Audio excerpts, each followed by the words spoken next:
आप सबको प्रणाम करता हूँ। जो लोग जोड़े से बैठे हैं उनको जोड़े से प्रणाम करता हूँ। जो विवाहित किसी कारण से अकेले बैठे हैं उनसे निवेदन करता हूँ कि घर जाकर मेरी तरफ से चरण स्पर्श पहुँचाएं। जो कुंवारे बैठे हैं उनको इलू इलू करता हूँ। उन लोगों को विशेष प्रणाम करता हूँ जो सहारा श्री अमर सिंह जी, मुलायम सिंह जी के प्रोटोकॉल में यहाँ जबरदस्ती फंसे हुए हैं, जिनका कविता से कोई लेना देना नहीं है। मैं उनको प्रणाम करता हूँ। उन लोगों को स्पेशल प्रणाम करता हूँ जो भोजन के चक्कर में ये भजन का आनंद ले रहे हैं।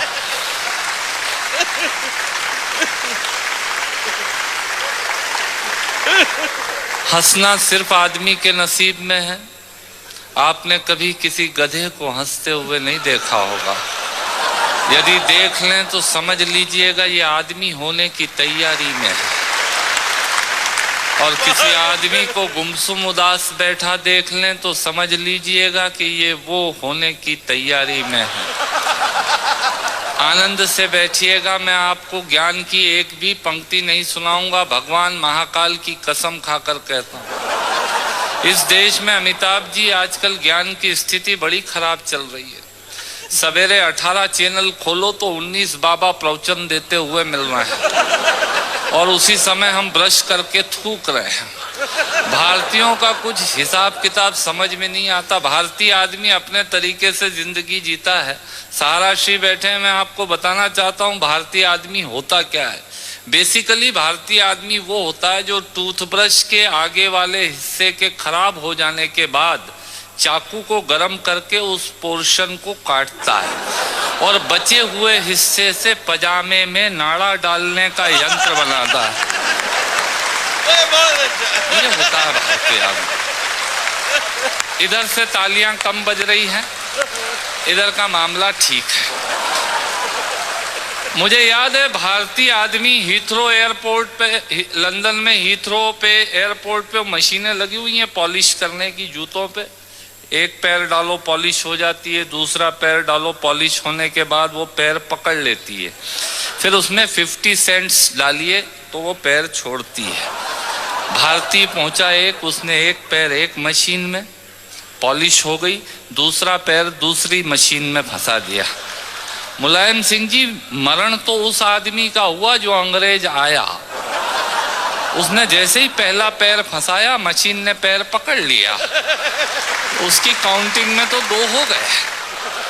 भारतीय आदमी ये होता है। आखिरी उंगली के नाखून का भी ऑपरेशन नहीं हुआ, वो आपको बाईपास कराने के लिए हॉस्पिटल का सजेशन देने आ जाएंगे।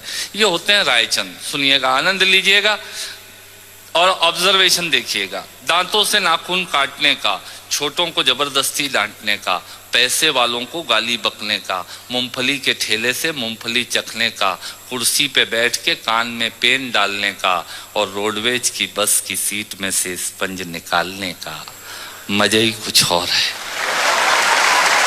मजा ही कुछ और है। एक ही खूंटी पे ढेर सारे कपड़े टांगने का साइकोलॉजी है। एक ही खूंटी पे ढेर सारे कपड़े टांगने का, नए साल पे दुकानदार से कैलेंडर मांगने का, ये एक शौक होता है। क्यों सेठ जी, इस बार कैलेंडर वैलेंडर नहीं आए क्या? मैंने कहा तेरे घर में जगह तो है नहीं टांगने की, क्या भाभी की चोटी पे टांगेगा कैलेंडर?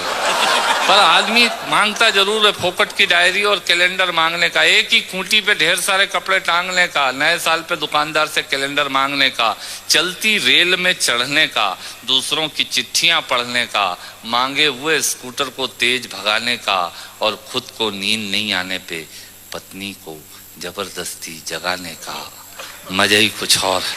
मजा ही कुछ और है। चोरी से फल फूल तोड़ने का, खराब ट्यूबलाइट और मटकों को फोड़ने का, पड़ोसन को घूर घूर के देखने का। भैया ऐसे खुश हो रहे हैं जैसे उनका चरित्र चित्रण हो रहा है। चोरी से फल फूल तोड़ने का, खराब ट्यूबलाइट और मटकों को फोड़ने का, पड़ोसन को घूर घूर के देखने का, अपना कचरा दूसरे के सामने फेंकने का, बाथरूम में बेसुरा गाने का और थूक से टिकट चिपकाने का मजे ही कुछ और है, मजे ही कुछ और है। ऑफिस में लेट आने का, फाइल को जबरदस्ती दबाने का, चाट वाले से फोकट की चटनी डलवाने का। भैया थोड़ी चटनी देना। ऑफिस में लेट आने का, फाइल को जबरदस्ती दबाने का, चाट वाले से फोकट की चटनी डलवाने का, बारात में प्रेस किए हुए कपड़ों पे फिर से प्रेस करवाने का, ससुराल में साले से पान मंगाने का और साली की पीठ पे धोल जमाने का। मजे ही कुछ और है, मजे ही कुछ और है। ब्याज के माल से मलाई खाने का, थर्ड क्लास ससुराल को फर्स्ट क्लास बताने का। ससुराल किसी की बुरी नहीं होती और साला तो विवेकानंद जी से कम बुद्धिमान किसी का होता ही नहीं है। और ब्याज के माल से मलाई खाने का, थर्ड क्लास ससुराल को फर्स्ट क्लास बताने का, पंगत में बैठ के एक ही सब्जी के लिए दो दोने लगाने का, आरती में सबसे ज्यादा फटा हुआ नोट चढ़ाने का, दूसरे के टेलीफोन से चिपकने का, गुटखे और पान इधर उधर पिचकने का, कमजोर से बेमतलब लड़ने का और पत्नी को रोज रोज परेशान करने का। मजा ही कुछ और है।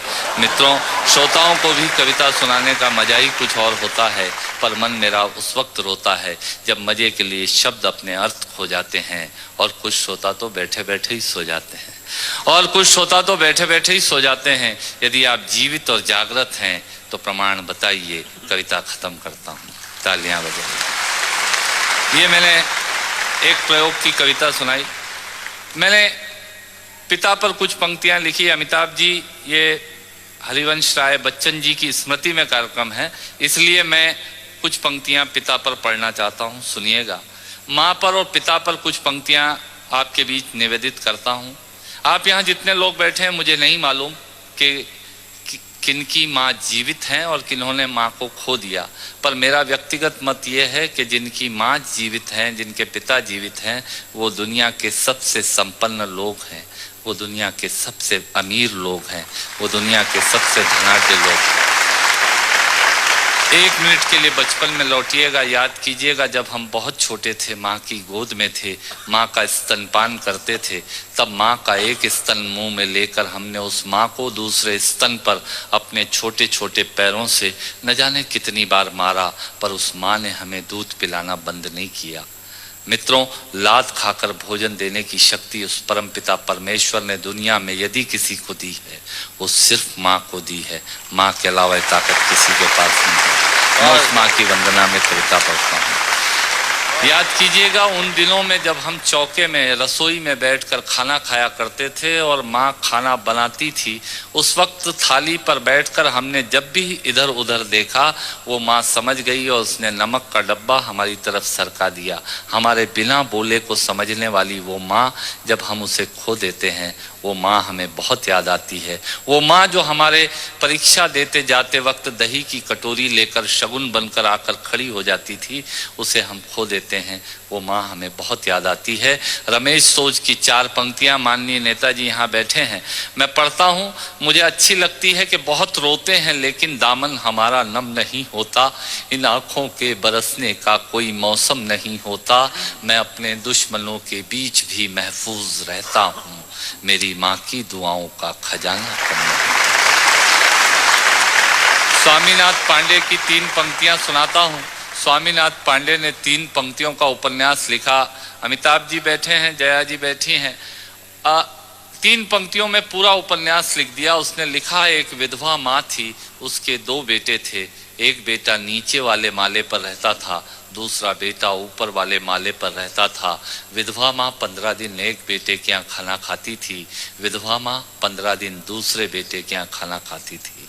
पर ये उस विधवा माँ का दुर्भाग्य था कि साल में जो महीने 31 दिनों के होते थे, उस एक दिन उस विधवा माँ को उपवास रखना पड़ता था। 9 महीने पेट में रखने वाली माँ जब एक जवान बेटे को एक दिन भारी लगने लगी, तब इस नालायक हास्य व्यंग के कवि ने कुछ पंक्तियां माँ के लिए लिखी। सुनिएगा, यात्रा कीजिएगा मेरे साथ।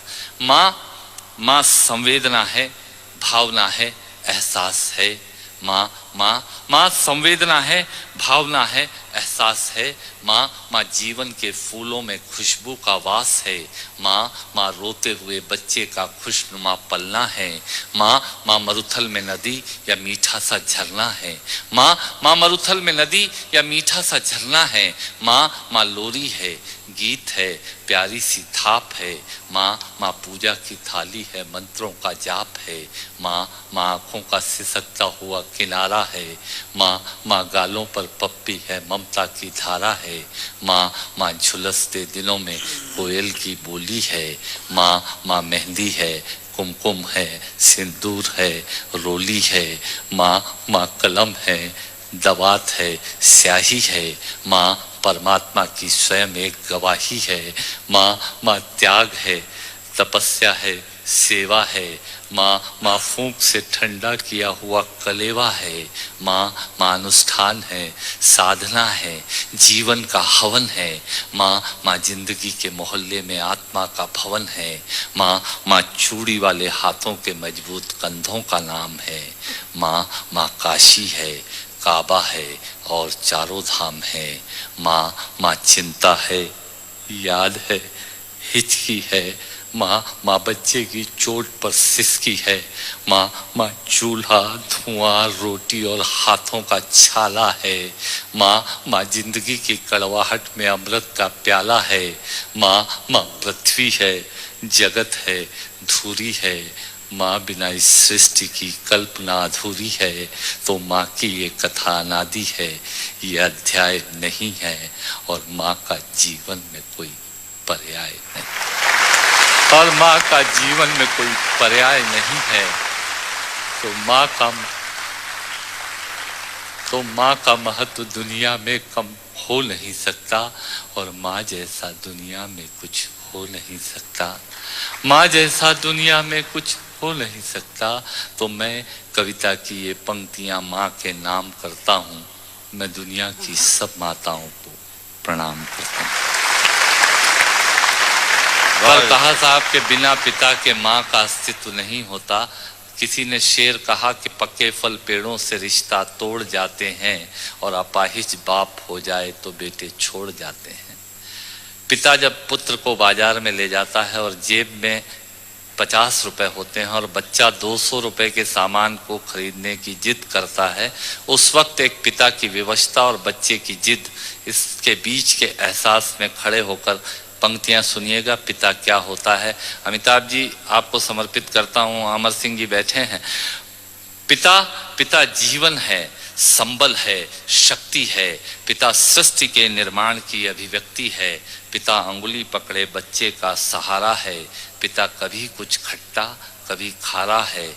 पिता पिता पालन है, पोषण है, परिवार का अनुशासन है। पिता पिता धौंस से चलने वाला प्रेम का प्रशासन है। पिता पिता रोटी है, कपड़ा है, मकान है। पिता पिता छोटे से परिंदे का बड़ा आसमान है। पिता छोटे से परिंदे का बड़ा आसमान है। पिता पिता अप्रदर्शित अनंत प्यार है। पिता है तो बच्चों को इंतजार है। पिता से ही बच्चों के ढेर सारे सपने हैं। पिता है तो बाजार के सब खिलौने अपने हैं। पिता है तो बाजार के सब खिलौने अपने हैं। पिता से परिवार में प्रतिपल राग है।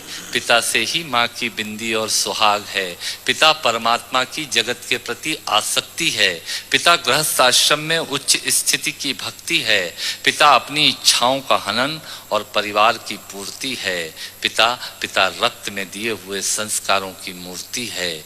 पिता पिता एक जीवन को जीवन का दान है। पिता पिता दुनिया दिखाने का एहसान है। पिता पिता सुरक्षा है अगर सिर पर हाथ है। पिता नहीं तो बचपन अनाथ है। पिता नहीं तो बचपन अनाथ है। पिता नहीं तो बचपन अनाथ है। तो पिता से बड़ा तुम अपना नाम करो। पिता का अपमान नहीं, उन पर अभिमान करो, क्योंकि माँ बाप की कमी को कोई पाट नहीं सकता और ईश्वर भी इनके आशीषों को काट नहीं सकता। और ईश्वर भी इनके आशीषों को काट नहीं सकता। विश्व में किसी भी देवता का स्थान दूजा है। माँ बाप की सेवा ही सबसे बड़ी पूजा है। विश्व में